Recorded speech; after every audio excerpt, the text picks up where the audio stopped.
Jeremy Jacob ke Liverpool, dia Maida. Seorang bek tengah berbakat dari Rennes ni akan menyertai Liverpool pada musim panas 2026.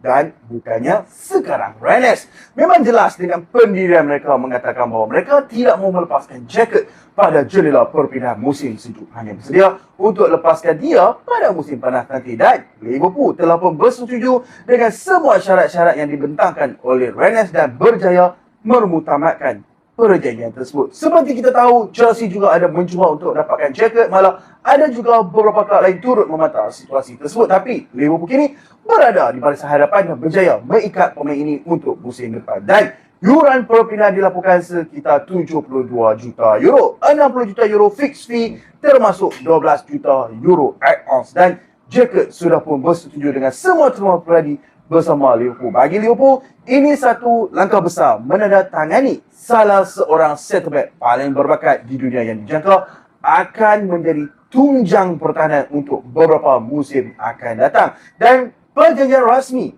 akan berkuat kuasa Jun 2026. Tapi semuanya sudah pun selesai dan disahkan di belakang tabir. Jadi, untuk semua fans Liverpool, hampa dah boleh merasakan keturunjaan kerana Jeremy Jacob ke Liverpool, dia Maida.